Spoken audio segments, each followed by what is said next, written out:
was there a time na na-overestimate or underestimate nyo yung pera back then? The first pivotal moment was syempre in investing my risk involved, di ba? So una, and I'm sure Trisha na experience mo rin to. Nung una when nag-invest tayo, maganda pag green eh. Pag green yung portfolio natin, pag nakita natin, uy, this week, mas mataas na yung pera ko compared to last week. Pero minsan nag-shift yung perspective natin pag hindi tayo sanay na, uy, bakit may red? Oo, bumagsak siya. And yun nga, it's highly emotional, di ba? Money is highly, yun nga, behavioral. And parang, dahil nga may risk, it's like, maglalagay ba ako this month kasi medyo red.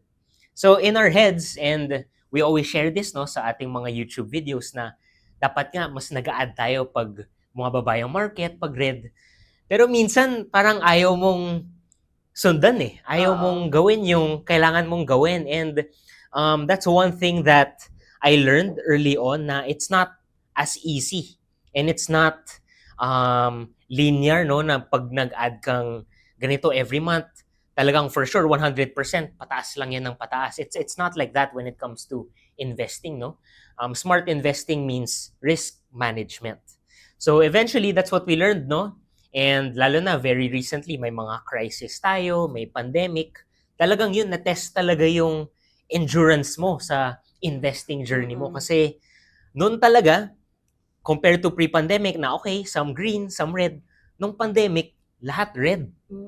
Would you believe that? Oo, pula lahat. So, and it's not just 5 digits, minsan 6 digits siya. So, syempre at that time, pera, hard-earned money, minsan kino-compare pa natin, yung pera na to is equal to the number of hours that we work.